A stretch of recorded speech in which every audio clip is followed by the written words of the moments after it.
Parents et amis avec Gilles Parent.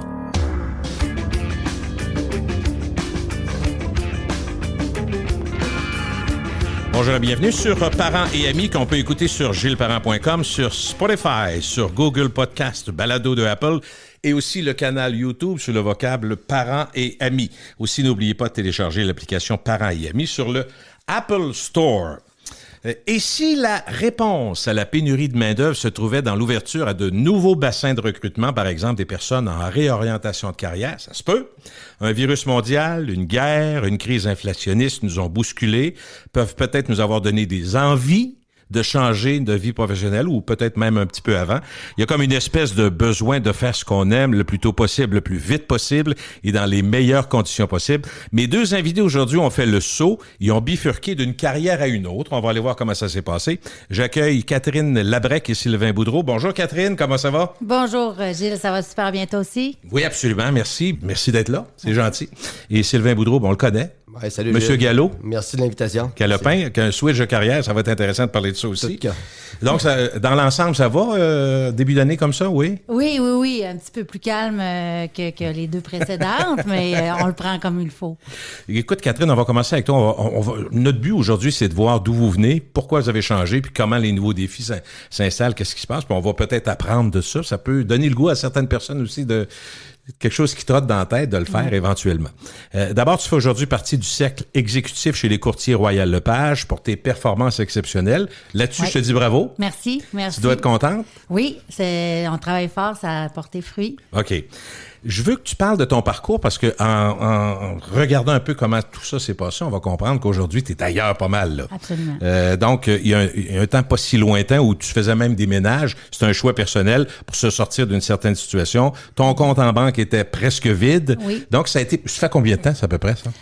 Mon Dieu, ça fait pratiquement près de 5 ans que je suis courtier immobilier. Ça doit faire peut-être 5 ans et demi. OK. Faut que tu nous racontes ton histoire, ton parcours. Oui. Comment tout ça commence? Bien, grosso modo, 3 carrières, je vous dirais. J'ai un passé d'éducatrice spécialisée. J'ai travaillé... Ça, c'est le début, là. Ça, c'est le tout début, okay. À 20 ans à peu près. J'ai fini l'école. On parle de ma carrière ou on y va comme plus tu loin veux. que ça Non, mais comme tu veux. D'où tu viens? C'était quoi tes aspirations jeunes? Puis après ça, on arrive à 17 ans, je suis tombée enceinte. J'ai eu un petit garçon à l'âge de 18. Ça a changé complètement ma vie. On imagine. Pour le mieux, probablement, avec le recul. Donc, ce qui fait que, j'ai fini mes études. J'ai fait une technique en éducation spécialisée. J'ai travaillé pendant 7 ans en santé mentale. OK. Étant une fille d'action, de défi, de mouvement, il fallait que ça bouge après un certain temps avec cette clientèle-là que j'apprécie et que j'ai appréciée. Mais bon, pour moi, ça répondait plus à un besoin. Et j'ai toujours eu le rêve d'avoir une petite auberge bucolique à la campagne et tout ça. Et bref, l'occasion s'est présentée. On a sauté là-dessus, les yeux grands fermés. On était avec un conjoint, c'est ça, je comprends? On était avec un conjoint. Donc, offre d'achat, ça a déboulé. Achète l'auberge, achète une maison, en fait, dans laquelle il y avait rien. On est parti vraiment de zéro. Je suis un peu comme ça. Puis, avec un beau plan d'affaires, mais dans sans quel trop coin, savoir. ça, que c'est? À Neuville. Neuville, parfait. Dans la région de Port-Neuf, là, à 20 minutes, une demi-heure de Québec. OK. Donc, une belle maison, 1690 d'âge, donc ancestrale. On a beaucoup de cœur et on se lance là-dedans sans trop savoir. Puis c'est une bonne chose, sinon je l'aurais jamais fait. On s'est mariés là le 16 août, puis on ouvrait nos premiers clients, je pense, c'était le 22 août. Là. C'était, écoute, complètement... Puis au début, c'est combien de chambres, à peu près? C'était pas gros, on avait 4 chambres, mais on vivait dans l'auberge aussi, on avait 2 enfants, et on avait une 50aine de places pour des réceptions. Fait qu'au départ, c'était juste des réceptions. Après ça, on a ouvert au public, on a ouvert comme restaurant. Ça l'a évolué, là, mais donc, aubergiste, pendant 9 ans. OK. Bon, puis à un moment donné, ça marche plus? Ben, à un moment donné, on se rend compte qu'on travaille comme... Des fous? Des fous. Puis que... C'est quoi comme des fous, mettons, dans... 85, 90 heures, 7 jours sur 7. On dort là, on mange là, on vit là. On peut pas prendre une douche parce que ça cogne à la porte pour réserver. Puis... On peut pas prendre de congé de vacances, encore moins, ou presque? Ou très peu. Puis mais tu sais, financièrement, c'est un petit projet qui était... Tu sais, quelque chose de trop petit pour être gros, puis trop gros pour être petit. Fait que... Là, qu'est-ce qu'on fait? Toujours les questions, est-ce qu'on en met plus? Est-ce qu'on rénove? Est-ce qu'on agrandit? Exact. Est-ce qu'on se retraite? Puis là, on engage du monde. Puis là, finalement, parce qu'on veut avoir un peu de vie. Puis là, finalement, ça fait en sorte qu'on met tout dans des salaires. Puis, fait que, tu sais, au final, on prenait une semaine de congé par année en janvier. Ça use, hein? Ça use. Fait que, mais je le regrette aucunement. Ça a été 7 années extraordinaires avec tout son lot de défis. Vous avez appris sur vous-même, sur toi, hein? Beaucoup sur moi, sur la business, l'entrepreneuriat, le couple, la famille et tout ça. Fait que bref, ça a été super. J'ai rencontré des tonnes de personnes. On avait des belles affiliations avec Moulin Marcoux. Bref, ça a été 8 années extraordinaires. Mais à un moment donné, j'ai dit, en fait, j'ai eu l'intention de garder l'auberge, même si il y a eu séparation, tout ça. Okay. Mais toute seule, c'était comme impossible. Là. La charge était trop grande et les bénéfices qu'on rapportait étaient trop peu important. Exactement. Là, tu as dit, il faut que je fasse un switch. Et là, à ce moment-là? Là, j'ai dit, oui, mais je savais pas là, à ce moment-là, ce que j'allais faire. T'sais. Fait que j'ai été travailler pour un traiteur, j'ai été travailler dans une petite brûlerie à Deschambault, j'ai adoré ça, mais c'était vraiment transitoire. Puis, à un moment donné, j'ai un ami qui m'a dit l'immobilier, il me semble que tu as toujours dit que ça te plaisait. Puis d'ailleurs, c'est moi qui avais moi-même vendu mon auberge. Avant d'être courtière, je l'ai tenté par moi-même parce que j'avais été déçue de 2 services de courtier que j'avais eus. Puis ça avait. Veux-tu que ça te sert après, ça, quand tu arrives là-dedans? C'est bon? Puis, fait que voilà, j'ai dit, c'est bon, je me lance, je fais le cours en immobilier. Jadis, on pensait que ça coûtait une fortune faire le cours, puis les gens disaient ça va te prendre 100 000 $ dans ton compte de banque si tu veux commencer, parce qu'il y a énormément de frais, puis tout ça. Fait que ça m'avait toujours freiné dans le passé à le faire. Avant de t'informer comme il faut, dans le fond. Oui, exactement. Puis à une certaine époque, c'était ça. C'était pas mal plus cher le cours, je pense. Okay. Mais bon. Fait qu'à la période où moi je l'ai fait, ça a été rondement. Mais il a fallu que j'arrive. Fallait que tu payes ça, là. J'avais moins 38 000 dans mon compte de banque. OK. Fait que, à ce moment-là. Fallait que tu investisses pour ton cours. Fallait que j'investisse pour mon cours, puis fallait surtout que je mette la bouffe sur la table pour mes 2 fils. Les enfants. Oh, ça, c'est un petit stress, un grand stress, en fait. Un gros stress, oui, exactement. Puis j'avais des dettes par rapport à mon commerce d'auberge et tout ça. Fait que, fait que j'ai... Mais ça m'a pas arrêté. En fait, je pouvais pas être pire que ce que j'avais là. Fait que je me disais, ça peut aller que pour le mieux. Puis je suis une fille très positive dans la vie. Je savais que ça irait que pour As-tu eu de l'aide, mettons, de la famille, des amis? Un petit peu? Pas tant? Pas tant. Okay. Un petit peu, mais pas tant. OK. Ouais. Puis là, c'est là que tu as décidé de faire des petits job-ins pour réussir? Ouais. OK. Moi, je me suis dit, je peux pas avoir une job à temps plein puis dire à mon employeur, est-ce que je rentrerai pas demain, j'ai un examen, ou je rentrerai pas demain, j'ai une visite, ou je rentrerai pas demain, j'ai une inspection chez des clients. T'sais. Fait que ça me prenait... Puis je suis pas faite pour le 8 à 4, je suis pas faite pour ça, je l'ai appris. Donc, j'ai dit, ça me prend quelque chose que je vais pouvoir me gérer moi-même puis dire à mes clients, écoutez, je peux pas rentrer demain matin ou je peux pas faire votre... Fait que j'ai décidé de faire une petite annonce Facebook. Bonjour, j'avais une quantité d'amis Facebook à cause de l'auberge qui me suivaient. Fait que j'ai décidé de me faire un petit post en disant, je suis disponible pour faire du ménage chez vous pendant que je fais mon cours comme courtier immobilier. Fait que ça a pris... Une semaine, j'avais booké un horaire de plage horaire sur 2 semaines de ménage. Fait que je faisais des ménages 2 à 3 par jour. OK. Et baptême? Pendant que je faisais mon cours le soir et le samedi dans le jour. Ça, c'est ce qu'on appelle vouloir même. Tu démontres que si tu veux que ça marche, il faut que tu y ailles. Hein? Exact. Puis tu as fait ça combien de temps à peu près? 1 an et demi, je dirais, à peu près. Quand même. Ouais, les enfants ont quel âge à ce moment-là, Catherine? À ce moment-là, moins 5, donc moins 6, ils ont 19, 20 et 14. OK. Fait que dire qu'ils sont complètement autonomes, ça serait beaucoup. Le plus vieux était déjà en appartement, le plus autonome, mais le plus jeune était avec moi, bien évidemment, en garde partagée. Et à un moment donné, tout ça a fait que tu rentres vraiment dans le milieu. Est-ce que tu as changé beaucoup de place? Un coup que tu rentres comme courtier? Non, moi, dès le départ, je savais que je m'en allais chez Royal Lepage Blaye-Noir pour le dynamisme, pour les propriétaires d'agence Isabelle et Dave. Que tu connaissais ou? Très peu. Par hasard, des liens de la vie qui les avaient mis sur mon chemin. D'ailleurs, Isabelle était déjà venue souper à l'auberge un soir festif et elle voulait acheter l'auberge. Isabelle festive? Donc, c'est ça. Mais la vie m'a amené plein de petits signes que un moment donné, tout s'est mis en branle, en fait. On va aller voir M. Sylvain maintenant. Sylvain Boudreau, donc tout le monde en ville t'a connu comme chef propriétaire du restaurant Galopin. 30 ans pour toi en restauration. Avant de vendre ton business en mai dernier, l'année 2022, aujourd'hui, tu relèves un nouveau défi aux côtés d'une pionnière des médias à Québec, Lucie Lebel de l'agence Bambou Communication à titre de directeur relations clients et médias. Ça fait une grande carte d'affaires. Ah ouais, j'ai eu ça, des grands titres comme ça. Si je comprends bien, tu étais trop jeune pour la retraite, toi, Sylvain.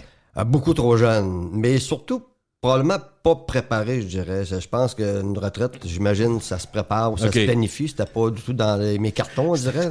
Mais il faut que tu te racontes un peu ton histoire aussi. Est-ce que tu as toujours été dans l'alimentation et surtout la restauration? Ben, oui. Je te corrige parce que j'étais chef d'entreprise du Galopin, mais j'étais pas chef de cuisine. J'avais toujours un chef avec moi qui était là longtemps, un associé. Moi, je pensais que tu étais bon. Ah, pour flipper quelques œufs ou des rôtis, mais non, c'est en blague, mais j'étais pas impliqué en cuisine. J'ai eu un associé longtemps, jusqu'en 98, qui était Mario Martel. Qui était pas le pire. Qui était pas le pire, même un des meilleurs. Puis Éric Fortin qui a pris sa relève, je te dirais, les 22-23 dernières années, qui était notre complice numéro 1, à moi puis mon épouse, Caroline, qui était aussi impliquée dans le Galopin. Puis le Galopin, ça a duré 30 ans, mais avant ça, j'ai fait toute la restauration de ma vie. Toutes les jobs comme tout le monde? Ah oui? Imaginez-là, du sapin d'or, qui est un relais de motoneige à Charlevoix-Beauport à l'époque. Je connais ça! Manoir du Lac-de-l'Âge, où j'ai fait tous les départements possibles, auberge, hôtellerie, restauration. J'ai fait ensuite la connaissance de la famille Germain sur la Grande Allée, à l'époque, le Saint-Honoré, qui a fait les belles années des années 80 sur la Grande Allée. Ça roulait à Grande Allée les années 80. Je me rappelle, la colline parlementaire, c'était fou, puis bon. Ensuite, dans un restaurant plus haut de gamme, qui était le Melrose, que mes amis avaient démarré à l'époque sur chemin Saint-Louis, un restaurant vraiment plus haut de gamme. C'est des très beaux restaurants. Fait que mon cheminement m'a fait faire beaucoup de toutes sortes de restaurations, mais là, j'ai découvert avec le temps que mon trip dans la vie, c'était de m'occuper du monde. Moi, c'est de faire plaisir à des gens, les recevoir comme si c'était chez nous. Est-ce que tu te sentais un petit peu plus à ce moment-là homme d'affaires? Tu te sentais prêt? Moi, pas du tout. Moi, soyons honnêtes, hein? Non, faut être honnête. Moi, je suis un passionné de restauration. Puis, tu sais, aujourd'hui, quand je fais de recul, puis je parle de restaurateur, pour moi, un restaurateur, c'est un entrepreneur qui est passionné de restauration. Puis c'est ce qui manque un peu. Il y a beaucoup d'entrepreneurs dans la restauration qui sont pas passionnés. J'appelle ça des investisseurs. Parfaitement d'accord avec toi. Je l'entends, Sylvain, on l'entend. T'as plein d'amis dans ce milieu-là? Il faut le plein. Je les ai gardés, puis honnêtement, moi, j'étais un entrepreneur, je pense, mais que je savais pas à l'époque, mais qui était surtout passionné par la restauration. Puis la restauration, ça veut dire recevoir des gens dans des moments de plaisir, leur faire plaisir, vivre une expérience, pas juste manger, c'est de vivre une prestation d'une équipe complète, puis de faire comme si c'était chez nous. Puis moi, je viens pas d'un milieu qui était nécessairement très, très fortuné. On n'a jamais rien manqué. Mes parents nous ont fait voyager, on a fait du camping. Mais vu que j'avais déjà visité des restaurants plus haut de gamme, puis je me disais, on peut-tu faire quelque chose où les gens vont se sentir chez eux, même s'ils sont pas des grands gastronomes? On peut-tu leur faire vivre un moment? Ils vont avoir l'air des grands gastronomes. Puis c'est ce que j'ai essayé de faire avec le Galopin, puis je pense que j'ai quand même assez bien réussi. Puis ça a duré 30 ans, puis ça continue encore, ce qui est ma très, très grande fierté. Mais c'est de faire vivre quelque chose aux gens comme, tu sais, vraiment de façon détendue, relax. L'habit fait pas le moine. Non, mais dis-moi, Sylvain, c'est indiscret, t'as demandé ton âge? Pas du tout, 56 ans, bien fait. T'es encore très jeune. Très, très jeune. Non, mais c'est jeune. Je me sens très jeune. Non, mais c'est absolument, t'es en forme, tout ça. Mais est-ce que t'avais planifié avec ta conjointe de vendre ou c'est une offre qui est arrivée sans que ça soit trop... C'est sûr que il y a de toutes les façons qu'on peut vendre. J'ai jamais pensé à faire autre chose que d'être au Galopin, là, à partir du jour numéro 1, puis plus le temps allait, puis plus j'avais cette passion-là, puis ce désir-là. On était très fiers de ce qu'on avait accompli. Sauf qu'à un moment donné, il arrive toutes sortes de facteurs, puis c'est même pas la pandémie, mais c'est surtout la pénurie de main-d'œuvre. Mais j'ai jamais travaillé au Galopin. Moi, je dis à mon épouse le matin, je m'en vais pas travailler, je m'en vais à mon chalet, je m'en vais sur mon bateau, tu sais. Je m'en vais chez nous. Oui, je m'en vais chez nous. Puis j'avais 30 matelots avec qui je travaillais, puis tous des matelots dans différents domaines. Puis c'était ça ma vie. Puis on recevait les clients, puis on avait du plaisir. 30 ans avec les mêmes propriétaires de l'hôtel à développer des relations. Tu sais, c'était ça ma vie, c'est de faire venir des gens. C'est une stabilité, là. C'est une stabilité. Puis j'ai jamais pensé ça 2 secondes. Sauf qu'il arrive un paquet de facteurs, comme je viens de te dire. Pénurie de personnel, de la maladie, conjoncture économique, de l'inflation, voire. Puis les dernières années, dans la restauration, on n'a pas géré de la croissance, on a géré de la décroissance. Parce que à cause du fameux manque de personnel, je reviens là-dessus, mais c'est un des points majeurs. C'est qu'on est obligé de fermer à des moments de la semaine, des moments de la journée, on refuse des groupes. Pas parce qu'on veut devenir millionnaire, mais tu sais, quand t'es pas capable de prendre un groupe un samedi soir parce que t'as pas assez de personnel, c'est frustrant. C'est frustrant. Puis tu dis, moi, plus que je sers de monde, plus que j'ai de plaisir. C'est même pas financé, mais à un moment donné, comme Catherine disait, à un moment donné, tu regardes ton rapport qualité, travail, qualité de vie, puis ce qui te reste au bout de la ligne. Wow. Tu te dis, est-ce que le jeu en vaut vraiment la chandelle? Ça se peut-tu aussi que, juste là-dessus, quand t'es rendu la pandémie, la période, c'est moins le fun?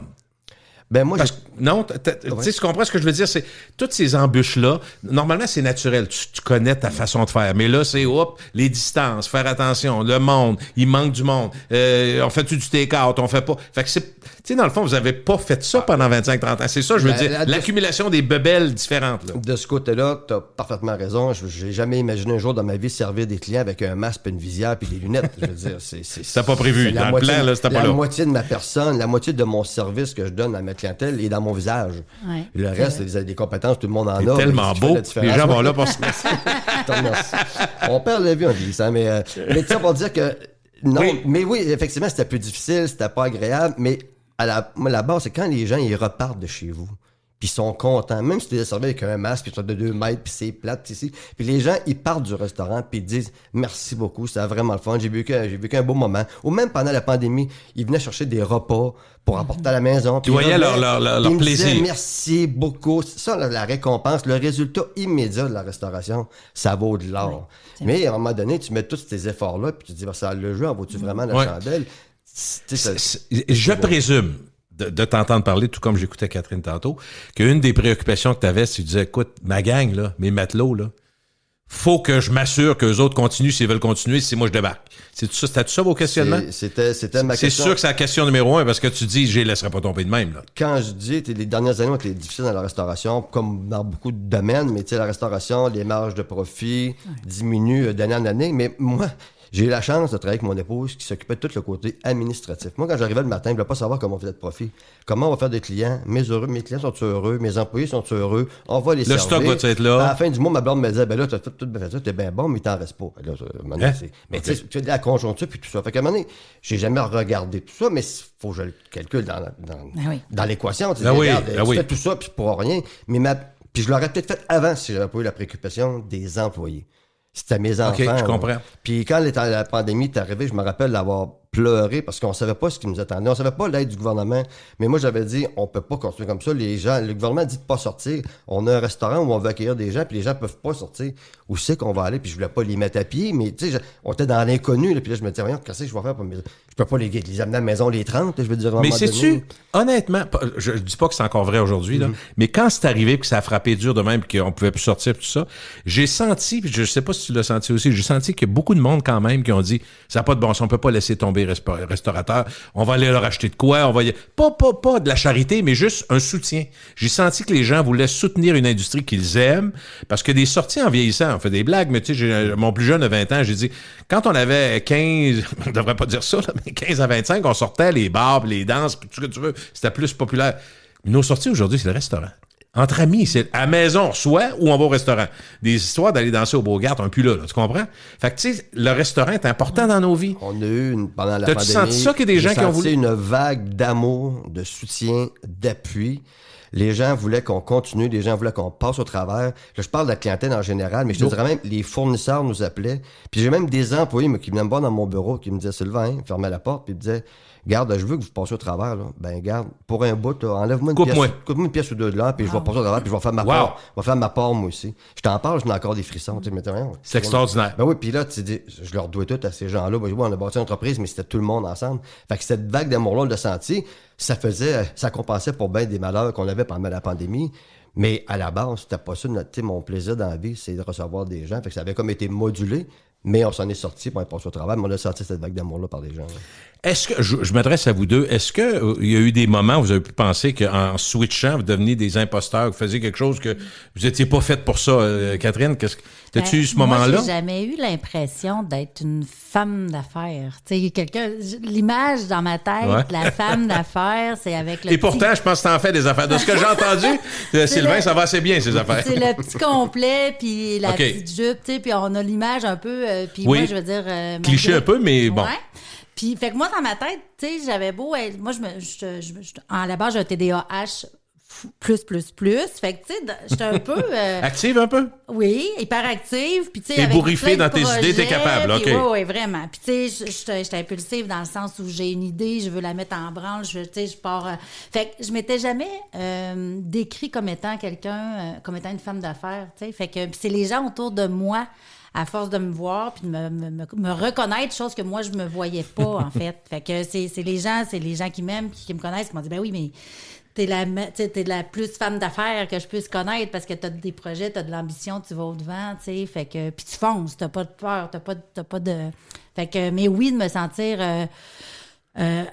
pas imposteur, mais de pas être trop certaine de ce qui s'en venait, mais en même temps de me dire, ben écoute, comme je disais tantôt, ça peut pas être pire que ce que ça a été. Mais oui, mais en même temps, ça se peut pas que tu vois pas des liens maintenant. Ah oui, je les vois, les loin. Avec tout ce que tu as fait avant. Absolument. Puis tout ce que j'ai fait avant m'a servi. Tu sais, des fois, les gens disent, ben non, je peux pas changer de carrière, j'ai été juste éducatrice spécialisée, mettons, pas juste dans le sens péjoratif, là, mais moi, je n'ai que ça d'expérience, donc je peux pas m'en aller dans un bureau, tu sais, exemple. Moi, j'ai été éducatrice spécialisée, j'ai eu une auberge, puis là, je suis rendue courtier immobilier. Puis sur le coup, je comprenais pas le lien en tout ça, tu sais. Puis avec le recul, ça a tellement d'importance ce que j'ai fait, là. Parce que quand on vend une maison, là, ce n'est que l'aboutissement à vendre la maison. Hein. Tout l'accompagnement, l'écoute, la sécurité qu'il faut apporter, la présence qu'il faut avoir avec les gens, tu sais, fait que mon cours d'éducation spécialisée avec mes techniques d'impact, puis avec mon il y a une sociologie là-dedans, il y a de la psychologie, il y a tout ça. Complètement. Fait que tu sais, je savais pas à quel point ça, dans ma carrière, ma première vie de travailleuse, allait m'amener ça. T'sais. Puis après ça, comme aubergiste, ben, d'accueillir les gens, d'être là, de connaître des gens, de serrer des pinces, d'avoir le savoir-être en soi, là. Ben, tout ça fait, puis tu sais, toute la gestion, puis les inquiétudes, puis de foncer, puis d'ouvrir des portes, puis ouvrir des portes, c'est le cas de le dire, mais en tout cas, mais tout ça fait que, oui, mes 2 carrières précédentes font ce que je suis aujourd'hui, qui font probablement un gros bout de ce qui fait que je réussis. Maintenant que tu es dans le courtage immobilier, est-ce que, c'est juste une question de curiosité, mais quand tu regardes comment tu as vendu l'auberge, est-ce que tu dis, j'aurais pu mieux faire ou c'était pas si mal? Elle est dure à vendre, cette auberge. Elle a été... Non, mais elle a été dure, mais même avec tes connaissances aujourd'hui, t'aurais-tu fait différemment un peu? C'est sûr, c'est sûr. T'as-tu vendu pas assez cher, mettons? Ben, il fallait qu'on vende. Hein? Oui, il fallait que tu vendes, c'est ça. Ça explique. Oui, j'ai vendu pas assez cher par rapport au bâtiment, par rapport à tout ça. Mais bon. Est-ce que, Sylvain, tu as vraiment l'impression que tout ce que tu as fait avant ça va te servir? Parce que t'es pas... Tu sais, tu as fait, dans le fond, de la relation humaine, la relation avec les gens, puis là, tu t'en vas d'une agence de pub où vous faites de la communication, de la relation. Fait que t'es pas si loin de ton affaire. On a fait une pause, on a arrêté après la vente du restaurant, on s'est reposé, on a profité, puis Combien de temps, mettons? 6 mois. 6 mois. C'était assez? Ah, c'était trop. T'es un gars d'action, mais c'est un peu comme Catherine. Vous êtes, sans dire que t'es TDAH, toi, je sais pas comment tu décris, mais il faut que ça bouge, toi. Je suis pas juste pas diagnostiqué. mais non, mais je veux dire, après une semaine, je mangeais les murs. Fatigué? Okay. Mais bon, on avait ce temps de repos-là, c'était planifié. Là, vous profitez un peu? La planification de mon épouse, moi, j'ai aucun crédit là-dessus. C'est Bravo. de dire, on va en profiter, on est organisé, on est loin d'être riche, mais regarde, on peut se permettre ça. Puis à l'automne, tu feras vous faites des petites affaires perso pour vous, des petits voyages vraiment? Des voyages en Corse, la Floride, wow, Maine, voir des amis. On a tout ça. Bon. Puis on essaie de rattraper le temps perdu, je dirais. Mais comme juste là-dessus, sur les vacances, est-ce que vous avez eu une période où vous en avez moins fait parce que ça roulait? Puis... Oui, la pandémie puis tout ça. Mais tu sais, moi, c'est drôle. J'ai jamais manqué de vacances, puis j'en ai jamais eu besoin. Mais t'es pas un plaignard non plus, là. Non, puis j'aurais jamais remarqué à compter à long terme, là, tu sais, à vous regarder loin, puis bon, je peux prendre congé, je prends congé, mais comme je dis, j'allais pas travailler, fait que je vais pas me prendre congé, j'allais dans mon chalet. Fait que tu prends pas des vacances de ton chalet. Mais personnellement, on a une conjointe, à un moment donné, tu veux prendre un peu de temps ensemble, c'est normal. Mais pour revenir à ta question, l'imposteur, c'est ça, c'est que quand j'ai décidé de dire, je regarde le marché du travail, mon but, c'était... J'aurais toujours mon côté entrepreneur que j'ai développé avec les années, puis je voulais comme libérer un autre entrepreneur. Je me disais, je la comprends, la réalité de l'entrepreneur, je sais ce qu'il vit, je comprends ses défis, je comprends ses enjeux. Puis je vais essayer de me coller à côté de quelqu'un, entrepreneur, qui a besoin d'un accompagnement, qui a besoin d'être complété, qui a besoin de se faire libérer. Parce que ça a beaucoup de bons côtés d'entrepreneur, mais ça a des mauvais côtés, ben je vais essayer d'y enlever les mauvais côtés. Puis cette personne-là, parce qu'on fait tout dans une entreprise. Fait que comme on fait tout, il y a des choses qu'on n'est pas très bon. Fait que je me dis, je vais aller essayer d'accompagner quelqu'un pour qu'elle puisse se concentrer vers ses forces puis les meilleures choses à faire. Puis moi, je vais faire tout le reste. Fait que quand j'ai fait mes démarches, c'est des entrepreneurs que j'ai rencontrés. Mais quand j'ai rencontré Lucie, on se connaissait déjà parce qu'on vient du même coin. On a fait affaire ensemble du temps qu'elle vendait de la publicité. Puis moi, bon. Puis on t'allait luncher, puis on a comme un coup de foudre mutuel, puis j'ai dit, moi, je veux t'aider, Lucie, je veux te libérer. Puis elle se disait, t'es un peu, là, je prends quelqu'un du champ gauche qui n'a aucune qualification. Média, mettons. En marketing, média, tout ça, mais qui connaît du monde, puis qui a une personnalité pour s'occuper de la clientèle, puis peut-être de développer. Fait qu'on s'est mis à luncher, on s'est rendu compte que les deux ensemble, on ferait probablement toute qu'une équipe. Ça fait déjà un mois, je pense qu'on réussit bien, puis c'est rien que le début. Mais mon but, c'était ça. Ça fait combien de temps? Ça fait Un mois. mois. Il vient de switcher. OK. Le switch est fait. Il est vendu l'année passée. Ça va. C'est mois de juin. assez récent, tout ça. Vendu au mois de juin, mais tout ça pour dire que je n'ai jamais senti un imposteur dans mes démarches parce que je voulais essayer de mettre mes qualifications, mes compétences qui sont les relations personnelles. C'est ce que j'ai fait pendant 30 ans au Galopin. Que ce soit mes clients, mes employés, mes fournisseurs, mes partenaires, le banquier. C'est tous des gens qui sont devenus dans mon réseau de connaissances, pour pas dire amis parce qu'on n'est pas amis au même niveau. Mais j'ai bâti ça pendant 30 ans. Je ne m'en vais pas aller les perdre avec un nouvel job. Je vais au contraire l'entretenir. Tu sais. Est-ce que, Sylvain, tu as des gens qui t'ont... Tu sais, sachant pas, ils suivent pas ça trop, qui pensent que c'est fermé le Galopin puis tu fais plus rien. Y en a-tu qui t'ont dit ça? Ben, ou... Parce que des fois, il y a une poursuite de ça. Mais toi, t'étais tellement le Galopin qu'il y en a grave. Il a arrêté, lui. Fait que dans le... La retraite. Ouais, c'est ça, genre. Ben, il y en a beaucoup qui ont pensé effectivement que j'étais peut-être sur une île déserte à compter mes sous, mais je te confirme qu'un restaurant, ça n'arrivera pas. Mais Non. c'est pas ça du tout. Puis même, de toute façon, si j'avais eu les moyens d'arrêter, j'aurais jamais arrêté. J'aurais continué. T'es même trop jeune, premièrement. Effectivement. Mais la plus grande fierté, c'est oui, effectivement, c'est probablement différent parce que le nouveau propriétaire, c'est parfait, il met ça à sa main, puis il améliore probablement des points faibles qu'on avait, parce qu'on n'est pas parfait, puis je n'étais pas parfait non plus. Mais ma plus grande fierté, c'est que ça continue aujourd'hui. Lui, c'est un nouveau défi qu'il a relevé. J'y ai passé le flambeau, il a gardé la majorité des employés, il a gardé le nom, il a mis ça sur là, les temps sont un peu moins difficiles, parce que ça reprend, là, tranquillement. C'est parfait, puis je suis convaincu, puis le meilleur s'en vient pour les restaurants, parce qu'il va y avoir peut-être une petite épuration naturelle avec l'économie, mais ça va repartir. Puis le Galopin va continuer, puis le Galopin continue, puis ma plus grande fierté, c'est quand je passe le matin, puis je passe à côté en voiture, puis je vois encore l'enseigne, puis ça roule, mais je suis le gars le plus heureux du monde.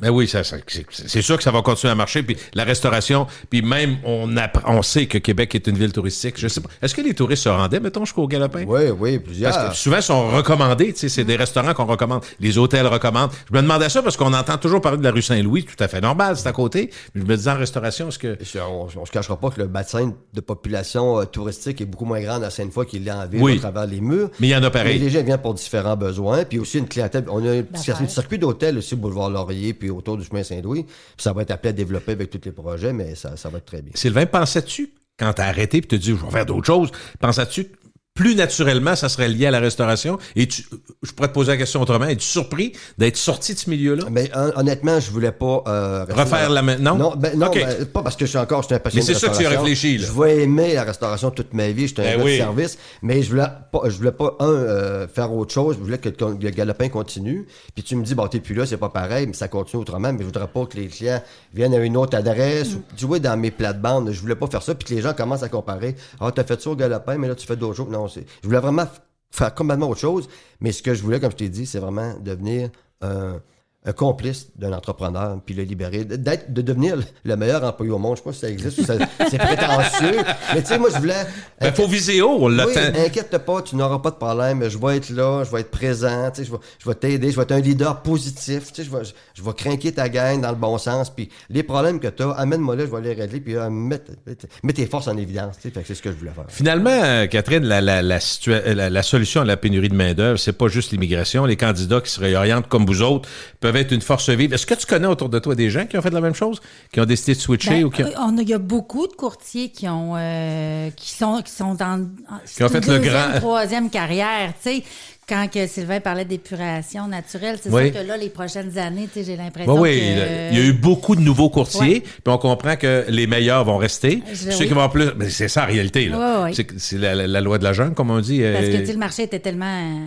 en ébullition, que ça faisait en sorte que n'importe quel courtier rentrait, il y avait des transactions qui se faisaient, puis on n'avait pas besoin de tant que ça... Vous avez vécu des situations folles en pandémie. C'était pas facile. Par contre, les gens disaient, c'est facile. Ben oui, mais on a l'impression... Parle-moi ça un petit peu. Pourquoi des exemples? Là, qu'est-ce il y avait une surenchère, des fois il y avait des enveloppes, j'ai entendu plein d'affaires. Moi, les enveloppes. Les enveloppes, non, moi j'ai pas. T'as pas vécu ça? Les enveloppes, on prend l'enveloppe le plus cher, quasiment comme des jeux télévisés. Non, parce que je veux dire, ça serait au détriment de mon permis de courtage. Je veux dire, moi. Mais qu'est-ce qui était étonnant, mettons, dans une pandémie? La quantité. Des offres qu'on s'attendait pas que ça puisse aller aussi haut pour un bungalow, pour une maison X, pour tu sais, moi je suis beaucoup dans Port-Neuf, je fais toute la grande région de Québec, fait que tu sais, mais plus, vu que j'habite Neuville, un petit peu plus dans Port-Neuf, fait qu'on l'a senti aussi. Un peu moins que Québec, beaucoup moins que Montréal. Mais tu sais, c'était une folie. Là. On travaillait avec des acheteurs, de la gestion de crise, puis la gestion de tristesse, puis la gestion de pleurs, puis d'anxiété. Je pensais l'avoir, hein? On pouvait visiter 28, 30, 40 maisons, faire 7, Pour un 8, client? 10, 12 offres, oui. 30 maisons. Puis finalement, il l'avait pas, la maison. Puis ça faisait 12 offres qu'il faisait sur une maison, tu sais. Puis que c'était jamais lui qui l'avait, la maison. Fait que ça, c'était... Fait qu'il y a des courtiers qui ont travaillé pendant 1 an sans avoir de salaire, tu sais. Parce qu'il faut que tu closes. Faut qu'on Moi, je connais close. pas ça. Je veux dire, on est travailleurs autonomes 100%. Je veux dire, on a des frais. Si on close pas, on n'a pas une scène. Fait que, tu sais... Tu peux même être en bas parce que tes frais, t'as des dépenses. Oui, Fait que exactement. si tu vends rien, tu comprends que t'es moins. Exactement. OK. Fait que, tu sais, ça a été... C'est pas aussi simple. Je suis content que tu t'en parles parce que quand on n'est pas là-dedans, on ne sait pas. On entend parler que c'est le party au village. Là, mais Oui, c'est pas... puis ils ont eu, tu sais, c'est les courtiers qui font Mais en sorte oui. de la surenchère. Tu sais, nous, comme courtier, on disait juste à notre client, ben écoute, vas-y avec ton cœur, vas-y avec ta tête, mais à un moment donné, il y a un maximum que tu peux pas dépenser. Mais si cette maison-là, tu veux vraiment, il y a 12 offres sur la table. Fait que tu fais quoi? Ben, je vais bêter. Moi, je suis capable d'aller jusqu'à 420. Ben, OK, vas-y à 420.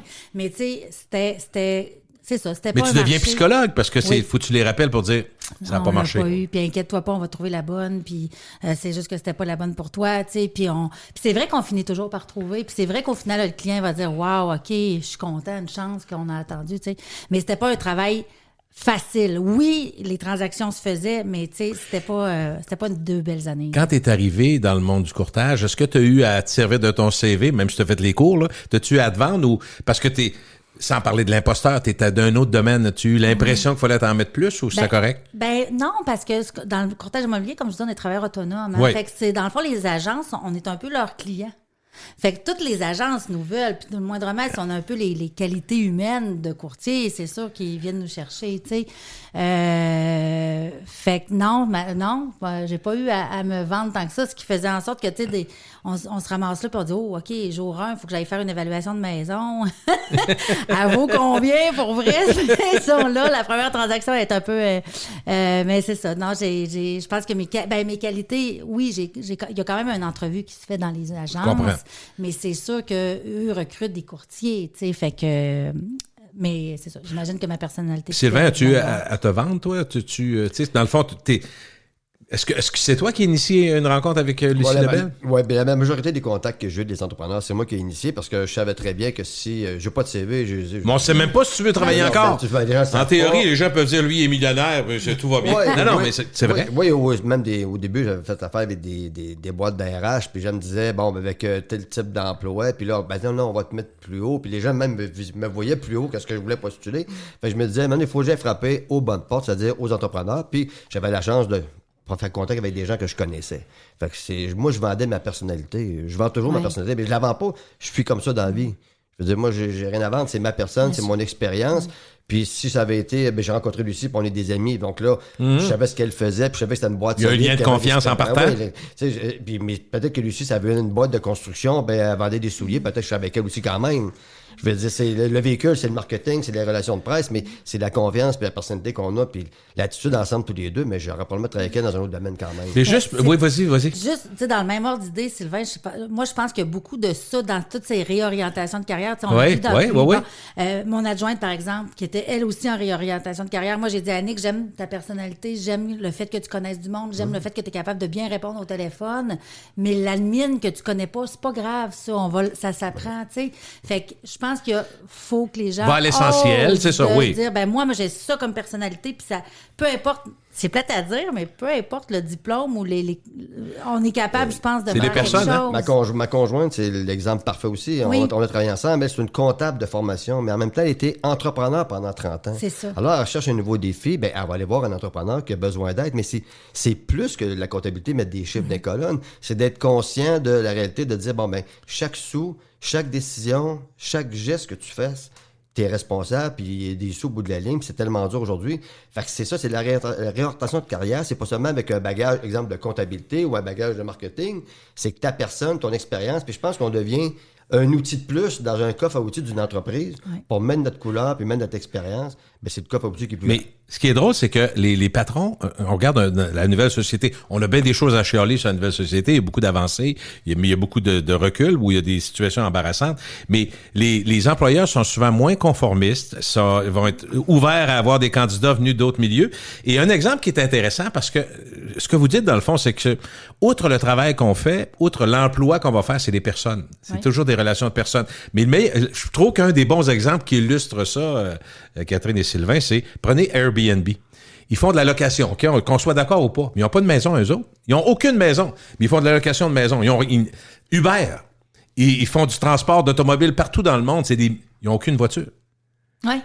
Quand on y pense, c'est juste pour dire, je ne veux pas vous dire que vous êtes comme ça, on est ailleurs, là. Il y a des relations, ils ont eu des idées, ils les ont mis en place, mais pensez-y, une compagnie comme Airbnb, Uber, qui se transporte du monde, qui est arrivé, qui a bousculé l'industrie du taxi, qui a amené des changements, ils n'ont même pas de voiture. Fait que, tu sais, aujourd'hui, tu peux te déployer dans un domaine autre juste parce que tu as des bonnes idées, t'as des bonnes motivations, c'est ça. Les employeurs aussi, je pense que ils recherchent un bagage d'expérience, que ce soit entrepreneur ou d'autres choses. Les seules choses où ils sont bloqués, c'est l'exemple les corps de métier où il y a des cartes de compétences. Ouais. Parce que je pourrais pas aller travailler comme soudeur puis aller craquer pour motiver une gang de soudeurs parce que j'ai pas le droit de souder, j'ai pas mes cartes de compétences. Mais par contre, je pense que si on pouvait pareil travailler sur un chantier, puis je le dis sans prétention, je pense que je serais capable d'aller motiver une équipe de constructeurs ou des gens qui travaillent sur la construction sur un chantier, juste pour aller les motiver, puis changer l'ambiance, puis changer le défi, puis les objectifs, tout ça. Ben, je pense que ça serait très bon avec l'équipe. Ce serait un outil de plus pour eux que de le dire un outil dans le game de construction. Mais c'est plutôt que d'avoir juste un autre comment on appelle ça, un charpentier menuisier qui arrive dans le chantier puis qui est meilleur qu'un autre. Mais même si j'ai pas d'expérience de charpentier menuisier, est-ce que je peux apporter ma couleur à ta gang, à ton chantier, les motiver, les faire avancer par en avant? Fait que je pense que les employeurs sont de plus en plus ouverts à ça, d'aller chercher des gens d'un autre domaine. Tu sais. Catherine, es-tu en télétravail beaucoup? Dans la préparation de tes affaires? Oui. Est-ce que ça vous convient? Parce que ça convient, mais en même temps, c'est tellement... Tu sais, quand il y a eu la pandémie, on a dit là, on était forcé d'arrêter les blocus. Fait qu'on peut... Puis finalement, on se rend compte que cette nouvelle façon de travailler va perdurer en grande partie. Là. Oui, absolument. Puis, nous, on a été le seul domaine, je pense, où on a arrêté qu'une semaine ou deux. Parce qu'on pouvait pas arrêter les visites, on pouvait pas arrêter parce qu'il y avait des transactions en cours. Il y a des gens qui allaient se ramasser à la rue si on continuait pas. Fait que, mais oui, le télétravail fait partie de mon quotidien tous les jours parce que, je veux dire, quand je visite une maison, je suis pas chez moi, mais autrement, toute la préparation, les promesses d'achat, la documentation, tout ce qui vient autour se fait à partir... je peux aller au bureau puis c'est agréable d'y aller. On dirait que, juste là-dessus, Catherine, on dirait que je peux faire, je sais pas si je peux faire la comparaison, mais avec les voitures. Les voitures, tu peux faire des visites virtuelles. Souvent, tu arrives au garage, tu vas aller voir la voiture toucher, embarquer dedans, mais tu l'as tout regardé sur le web. Est-ce que dans les maisons, ça commence à être comme ça aussi? Oui, absolument. Toutes tes visites sont virtuelles, mais à un moment donné, tu dis, là, on est sérieux, on peut y aller, Catherine, on voudrait aller voir, toucher les meubles, les vitres. C'est nécessaire, là. Il y a eu mais tu vas le suggérer, je présume. Oui, puis il y a eu quelques ventes en pandémie qui se sont faites de fason virtuelle. Écoute, c'est quasiment épeurant. C'est épeurant, là. C'est une maison, c'est pas des souliers qu'on peut retourner. Oui, non. Mais oui, c'est sûr que les gens vont vraiment, au moins avec les outils maintenant, être capables de consulter, être capables de voir... Faire une tête? Oui, puis dire, je vais la visiter, elle, parce que vraiment, elle me plaît. Et non, à l'époque, j'étais pas là dans cette époque-là, mais c'était un cahier qui s'était imprimé une fois par 2 mois, je pense, avec une petite photo, tu sais. Non. Fait que maintenant, c'est sûr et certain qu'il y a un gros travail par l'acheteur qui se fait en ligne avant là, qu'on visite. As-tu l'impression que tu vas travailler en ligne aussi, toi, en com? Impossible. Toi, c'est monsieur en com. Imaginez de dans un restaurant télétravail, ça n'existe pas. Non. Puis quand j'étais à la recherche d'un nouveau défi, c'était impossible que j'envisage travailler en derrière un ordi toute la journée. Il fallait que je sois dans le monde. Puis la première chose, j'ai dit à Lucie, peu importe ce que tu vas me proposer comme défi, faut que je sois dans le monde. Si je suis pas dans le monde, ils vont me retrouver à Robert Gifford dans pas long. Là. Fait que là, je sois dans le monde. Mais je comprends qu'il y a une partie des réalités. Puis c'est normal, tout a changé. La vie a changé. La pandémie a amené beaucoup d'autres facteurs pour en tenir compte. Mais je peux pas travailler en télétravail. Oui, je fais une partie, mais c'est pas ça ma vie. Ma vie, c'est d'être dans le monde. Je passe ma vie à faire des relations. Êtes-vous surpris quand on apprend qu'à peu près 40 à 45% des gens, dans leur travail, manquent de motivation et sont tannés? Ils voudraient changer. Et c'est quand même beaucoup de monde. C'est énorme. Mais moi, ça me désole qu'il y ait cette statistique. Qu'il y ait autant de monde. Qu'il y ait autant de monde parce que je me dis, mon Dieu, changez, tu sais, go, foncez, faites-le. Ça... On n'a qu'une vie, hein? Ah, puis, hey, savez-vous, j'ai failli mourir cet été, moi. Fait qu'on en reparlera, mais. Mais non, on en parle tout de suite. Oui, tu sais, dans toute cette belle folie-là, que je m'écoutais pas, que je travaillais fort, que je me disais, j'ai besoin d'un break, j'ai besoin de vacances, parce que, comme vous dites, je suis rendue au cercle exécutif Royal-Lepage. J'ai pas envie de dire ce que ça représente, c'est public, les gens pourront aller le voir s'ils veulent googler, mais... mais c'est majeur, ça? C'est un beau revenu que j'ai eu, que j'ai jamais eu de ma vie, et bref, tout ça pour dire que on en reparlera sur un autre, un petit peu plus tard. Un autre podcast dans la série. Mais... j'ai fait ce qu'on appelle une dissection spontanée de l'artère coronaire. Donc, j'ai fait une crise de cœur à 43 ans. sans avis, sans signe précurseur. Comment ça s'est passé? Tu es en train de travailler ou mon conjoint et moi, j'en profite pour en parler, on construit des magnifiques chalets qui seront locatifs. Pourquoi pas? Vas-y, pourquoi pas? Donc, en Mauricie. Puis on était en train à Lac-aux-Sables, bref, on était en train de construire, puis j'ai forcé un peu, puis ça. Puis à un moment donné, j'ai eu la sensation typique, là, au cœur, les mains m'ont engourdi, les jambes m'ont engourdi. T'as pensé tout de suite à une crise du cœur? Je ne savais pas ce qui m'arrivait, j'étais sûre que j'allais mourir. Puis comme de fait, là, j'ai vraiment passé proche, fait que j'ai été hospitalisée, tout ça, c'est mon cœur, il y avait... Tout ça, ça ne me sert à rien de rentrer dans tous les détails, mais tout ça pour dire que j'ai vraiment réalisé à quel point que ça peut être fragile, puis à quel point des gens comme Sylvain et moi qui travaillons sans arrêt, parce qu'on est passionnés, comme tu dis. Moi, j'ai choisi un travail que tu aimes, mais tu ne travailleras aucun jour de ta vie. C'était ça, tu sais. Moi, toute ma vie, l'auberge, tout ça, je me donnais corps et âme. Je suis passionnée. Mes clients, je les sers comme si à chaque fois, j'achetais à la maison pour moi, tu sais. Puis, j'étais impliquée, mais à un moment donné... il faut trouver un équilibre dans ça. As-tu eu peur? Puis, j'ai eu vraiment peur. Oui, j'ai eu vraiment peur. Ton conjoint aussi, j'imagine? Il a eu plus peur que moi. Puis là, tu as l'air en forme, donc le rétablissement, est-ce qu'on t'a demandé de changer un peu ta façon de faire? Je me l'impose, en fait. Je me l'impose parce que je vais prendre des pilules jusqu'à restant de ma vie. J'ai une insuffisance cardiaque maintenant qui fait en sorte que je peux pas aller au-delà de ce que je voudrais de toute façon. Faut t'écouter un peu plus ton corps. Fait que, mais c'est la vie nous envoie des signes, hein, fait qu'il faut les écouter, mais tout ça pour dire que attendez pas, puis je suis heureuse dans mon travail, puis j'ai bien de la misère à la mettre, ma limite, puis je continue d'en faire un petit peu plus qu'il faudrait, puis je vous l'ai dit, je suis super active, j'ai des chalets, puis bon. Mais ça va vous rattraper, fait que si on reste aussi dans un travail qu'on n'aime pas, on reste dans une ambiance qu'on n'aime pas, avec des collègues qu'on aime moins, peu importe les raisons pour lesquelles on n'est plus bien dans notre travail, ça aussi, ça peut vous tuer, en tout cas, ça gruge du pas bon. Mais ils disent que les entrepreneurs sont arrêtés soit par le banquier ou le médecin. Ben, c'est vrai. Mais moi, j'ai pas vécu ça, mais tu parlais de motivation. Tu sais, Gilles, moi, je suis un éternel positif. J'ai l'air d'un pom-pom girl, là, mais j'ai le gène du bonheur. Puis mais ça t'a bien servi? Oui, puis ça me sert encore, puis ça va me servir toute ma vie, je pense. Tu sais, moi, ma motivation, je la trouve tout seul. C'était de faire plaisir à des clients, ça de faire plaisir à des employés, c'est de voir ma femme heureuse. Oui, on se paye un petit voyage. Tu sais, les motivations sont des grandes motivations. On a peut-être besoin. Moi, je préférais en avoir plusieurs petites, puis à chaque matin, j'étais motivé. C'est pas une question de dire, OK, on fait-tu des soupes? Non, chaque matin, c'est ma motivation. On va se les créer, on se les cherche, puis on les découvre, puis on en trouve. Oui. C'est ça, Est-ce que quand t'avais... Je reviens à l'auberge. Quand t'avais l'auberge à Neuville, là, c'est une auberge? Oui, c'est une petite auberge. Est-ce que, à l'époque, t'aurais aimé ça que ça dure toute la vie? Oui. Tu disais, OK. Oh, oui, moi, quand tu sais pas trop ce qu'il y a devant, là, tu disais, graduellement, on va grandir ça, puis bon. Oui. Moi, je me voyais là pour le restant de mes jours avec l'auberge, puis comme tu dis, agrandir ça tranquillement, pas vite. Mais j'ai jamais eu non plus l'ambition de devenir le Hilton, là, tu sais. Non. Façon de parler. Écoute, sais-tu quoi? Parce qu'on a entendu ça, je suis certain que vous avez entendu ça par tes clients, n'importe quoi. Des gens qui disaient, nous autres, on arrive à la retraite, les enfants sont rendus, ils font leurs affaires, fait qu'on va s'acheter un petit bed and breakfast, un petit bed and breakfast, puis avoir du fun.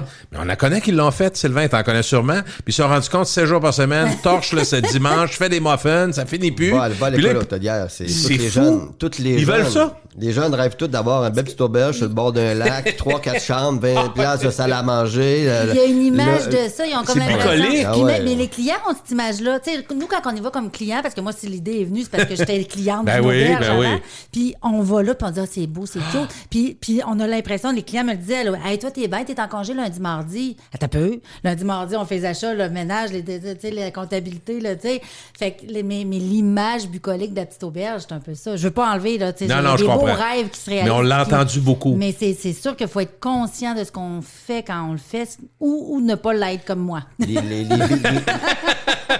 Les B&B de Saumon, c'est un peu ça, dans le fond. Les gens qui ont des maisons, 3-4 chambres, Airbnb, la patente. Le matin, bon, c'est un peu ça, mais effectivement, ça fait très bucolique. Mais combien de fois tu t'es fait dire dans ta carrière, vous êtes bien en esprit, restaurateur, tabarouette, les gens viennent ici, puis je regarde fait de l'argent, la bouteille de vin, 100$. Ben oui, go. J'ai tout entendu, mais tu sais, mes gagner ma paye, c'était de voir les gens partir heureux. Tu sais, je veux dire, ça me coulait comme l'eau sur le dos d'un Si canard. tu recommençais, est-ce que vous feriez les choses sur ta blonde différemment? Ah, c'est sûr qu'il y a des choses qu'on ferait différemment, mais j'ai la même question que tu as posée à Catherine, mais j'ai jamais pensé. Mon rêve absolu, ça aurait été que le Galopin continue, je l'aurais laissé aux mains d'employés comme je l'ai fait là, mais comme c'était La vente à l'interne, éventuellement. Il y a quelqu'un qui puis vienne avec des sous, mais je l'aurais laissé aller avec des employés. J'ai jamais pensé 2 secondes que je serais ailleurs qu'au Galopin. Ça a duré 30 ans. Mais sûrement qu'on aurait fait des choses différemment. Mais je préfère regarder en avant que regarder en arrière. Ça veut dire que quand tu as vendu en 2022, assez rapidement, malgré que vous avez profité, vous êtes relaxé, toi, tu disais tout de suite, faut que je trouve d'autres choses. C'est clair que j'arrête pas, là. Pas juste par besoin financier, ben, pour faire quelque chose. J'étais en sevrage de monde. Je veux dire, là, ça me prenait du monde. Là, j'étais à la maison. Bon, tu fais tout le ménage.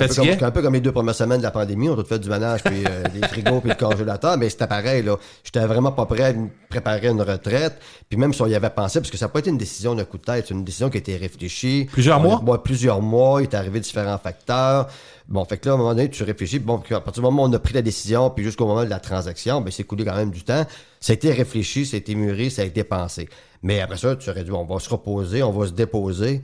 Ça n'a pas duré longtemps qu'il fallait que je sois dans le monde. Est-ce qu'il t'est arrivé que des gens dans le milieu, parce que je sais que tu as travaillé avec des chefs, tout ça de monde, qui disent, Sylvain, si ça te tente, viens travailler chez nous? Oui, plusieurs. Puis parce que tu me dis que tu voulais peut-être faire quelque chose de nouveau, tu avais une occasion de switcher, de faire d'autres choses vraiment, mais ça me semble impossible qu'il n'y ait pas des gens qui aient dit, hey Sylvain, si ça te tente, là, il y aurait de la place pour toi. En même temps, c'est très gratifiant, c'est très reconnaissant. Oui.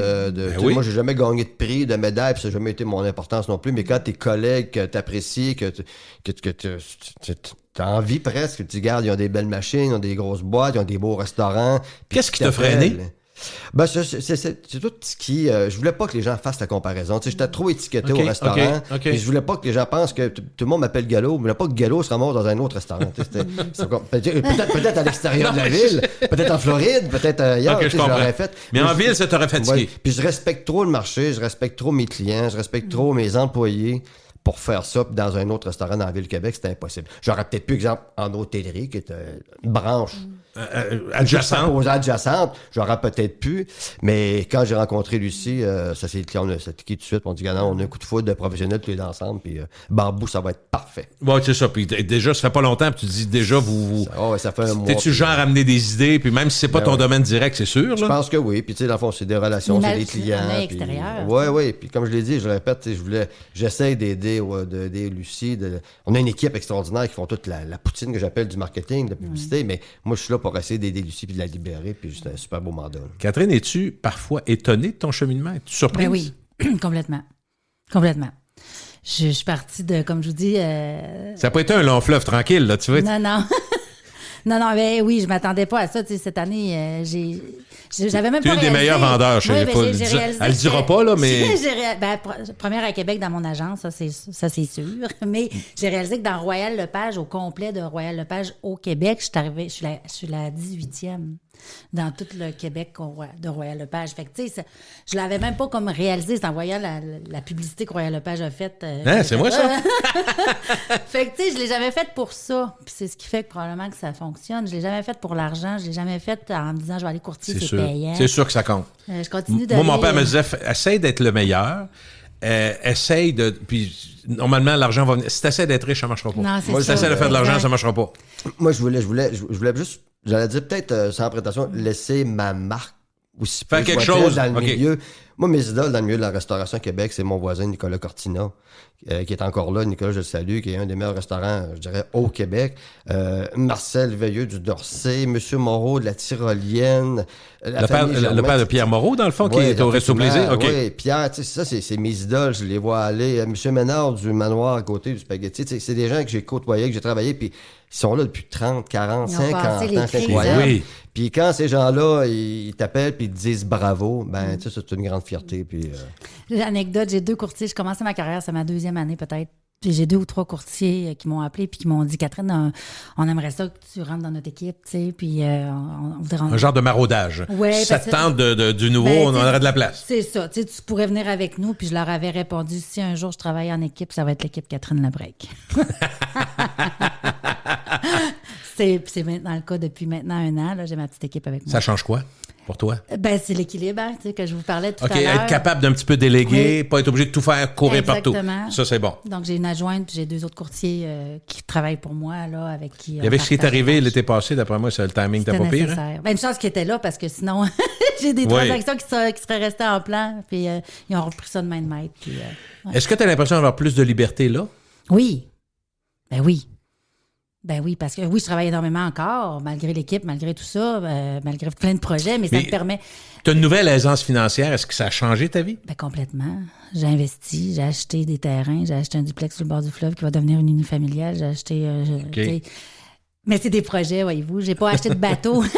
Non, je comprends. Tu restes dans quelque chose de... Je reste dans l'investissement. Mais le but de tout ça, c'est peut-être, tu sais, au niveau de je me vois où, ou au niveau de... tu me disais là en hors entrevue, tu vas être la première au Canada, tu sais, je vise pas ça. Je n'ai jamais travaillé pour ça. Tu veux t'améliorer dans le fond. Je veux m'améliorer, je veux faire bien les choses, je veux être capable d'être disponible pour mes clients, je veux m'encadrer de gens de qualité, mais je vise pas devenir multimillionnaire, tu sais. Par contre, les projets que je fais vont peut-être amener quelque chose de bien, hein, c'est sûr, là. Les investissements que je fais, mais tu sais, moi, je me verrais très bien dans 5, 6, 7 ans. Mettons 10, tout vendre ça puis partir en VR, faire Pourquoi le pas? tour du monde. Ouais, Pourquoi pas? Ça, je me vois T'as-tu faire l'impression ça. d'être plus libre, toi, Sylvain? Oui, puis c'est incroyable de dire ça, mais tu sais, ma liberté, je l'ai retrouvée en étant seul, dans le sens que là, je travaille avec un nouveau mandat, mais en tant qu'entrepreneur, on n'était pas libre parce qu'on était à la merci de tous les facteurs. Autant, bon, il manque de personnel, l'économie. Les fournisseurs, Tu sais, les ci, les ça. J'avais beau avoir les moyens de mes ambitions, puis j'étais pas capable. Moi, j'étais menotté à cause de tout ça, puis c'est ça. Là, je suis libre, j'ai plus de responsabilité. J'ai une responsabilité d'avoir des résultats, mais c'est pas du tout la même chose. J'ai pas du tout d'aspiration de devenir riche, millionnaire. Je sais même pas combien j'ai gagné les 30 dernières années au Galopin, Gilles, je le sais pas. 30 piastres. Je sais pas mon salaire. J'ai aucune idée. Appelle mon épouse, elle va tout te dire. Puis je dis pas parce qu'on est riche ou pas. Je ne le sais pas, ça ne m'intéresse pas. Qu'est-ce que tu vises à apporter à Lucie Lebel puis à Bambou? Qu'est-ce que tu aimerais? C'est ça, cette paix d'esprit-là. La paix d'esprit que j'ai aujourd'hui. OK. Ma demande me dit, c'est beau, on est correct. Mais c'est cette paix d'esprit-là. Regarde, Lucie, tu as des forces. Ben, parfait. Mets-la à la bonne escient pour ton entreprise. Tes faiblesses ou les points, ça te tente m'en moins. occuper. Je veux m'en occuper. C'est vraiment ça mon but. Puis je le dis très sincèrement. J'ai passé 30 ans à être entrepreneur avec les hauts et les bas, les forces et les faiblesses. Puis, parfait, je l'ai vécu. C'est dans mon bagage d'expérience. Personne ne va me l'enlever. Là, je vais le mettre au profit de quelqu'un d'autre. Qu'est-ce qu'ils disent, les gens qui te voient là, depuis un mois et demi? Ben là, d'abord, il y en a qui ont dû t'écrire. Mon Dieu, c'est le fun, nouveau défi, puis tout. Comment c'est perçu par ton entourage? Ben, c'est encore là, c'est flatteur. Les gens sont très contents que je fasse un nouveau défi. Puis les gens me disent, où c'est qu'on peut te voir? Parce que c'était ça que je vendais. C'est OK, il va être là, il est là, on va aller le voir. Qu'on prenne un verre de Ça va te prendre un show au Capitole, là? C'est ça. Ben, je sais pas. Mais c'est ça, puis c'est une grande fierté. Fait que les gens disent, ben, venez me voir, ben, appelez-moi, on va faire affaire ensemble. Puis je vais aller vous expliquer mon baratin. Mais c'est ça. Les gens me disent, bravo. T'as passé autre table, bravo, ça continue, tu peux en être fier, ça continue. Puis maintenant, ben, où c'est qu'on peut te voir? Mais tes contacts, c'est parce que tu peux faire du recrutement aussi. Tu peux dire, si ça vous tente de faire quelque chose avec nous, on peut essayer de quoi? Éventuellement, C'est un peu ça, hein? C'est là que je m'en vais, puis, tu sais, mais je suis tellement pas un business. Moi, regarde, C'est le réseau de contacts. Si vous avez hein? besoin de mes services, je vais être là. Je vais vendre ma personnalité, puis on va travailler ensemble. Je vais vous accompagner. Je suis pas un expert en marketing, ça fait un mois que je travaille avec Lucie. Mais tu connais, le fait de connaître beaucoup de monde, ça compte. Mais je connais le monde. La vie, c'est des contacts. Moi, je trouve que c'est Absolument. beaucoup de ça. répondre aux besoins des gens, les accompagner. Je comprends leur réalité, je le sais. Comme je l'ai dit au début tantôt, financièrement pour les entrepreneurs, l'énergie, tout ça, mais je les comprends avec s'ils font appel à mes services, puis je vais éventuellement leur faire une facture. Moi, je veux pas devenir une dépense pour eux, je veux devenir un investissement. Ouais. C'est pas ce que ça coûte, c'est ce que ça vaut. C'est ça, puis ce que ça rapporte aussi. Puis au bout de l'année, ben, ils vont peut-être me rappeler pour un prochain mandat. Puis là, la facture, ça sera pas la première chose qu'ils vont me demander, ça va être la dernière parce qu'on va avoir établi une relation. Puis ça va être une personne de plus qui va être dans mon réseau qui va s'ajouter aux 30 ans. Est-ce qu'on te souhaite pour l'objectif de remplacer Lucie éventuellement? C'est pas des plans, honnêtement. Ça va dépendre de Lucie. Je pense qu'on est assez proches. On a parlé beaucoup avant que on travaille ensemble. C'est assez ouvert comme discussion. Ouais, c'est ça, effectivement. Oui. Puis moi, ça dépend de Lucie. Puis elle amène ça comme une championne depuis 20 ans. Puis si elle a le goût de prendre ça plus relax les prochains temps, ben je vais être là. Puis ça veut se libérer complètement, ben je verrai rendu là. On verra aussi avec l'équipe qui est en place. Il y a des gens qui sont là depuis longtemps, qui font une super bonne job. Puis je ne deviendrai pas l'expert en marketing parce qu'elle me vendrait ça demain matin. C'est pas du tout le cas. Mais je regarde pas très très loin. Je préfère en profiter au jour le jour. OK. Catherine, toi, on te souhaite d'être la première vendeuse au Canada? Non. Non. Mais je sais, j'espérais que tu me dises non. Avec ce que tu as Avec vécu, la petite là, tu vises l'équilibre, là, c'est ça? Exactement. Je vise de bien faire les choses, que les clients soient contents, qu'ils me choisissent, moi, parce qu'ils ont envie de travailler avec l'humaine derrière la courtière. Tu as dit quelque chose, moi, je trouve très important, que j'entends beaucoup en parlant avec des entrepreneurs et qui m'a bien servi dans ma carrière aussi. C'est, tu sais, quand je faisais de la radio, je me disais, je travaillais avec une équipe, j'étais comme producteur, puis je disais à Dan Pou, puis des gens avec qui j'ai travaillé, je disais, essayez de faire la radio que vous aimeriez entendre si vous étiez dans l'auto. Essayez de faire ce que vous aimeriez entendre. Pensez à ce que aujourd'hui, le 2 mars 2014, qu'est-ce qui est intéressant? Puis parlez de ça. Puis si vous avez quelque chose qui vous semble, comme dans le sport, exemple, si vous un peu compliqué, bien, si vous avez une bonne histoire, si vous le racontez, si vous êtes passionné, le monde, peu importe le sport, ils vont écouter.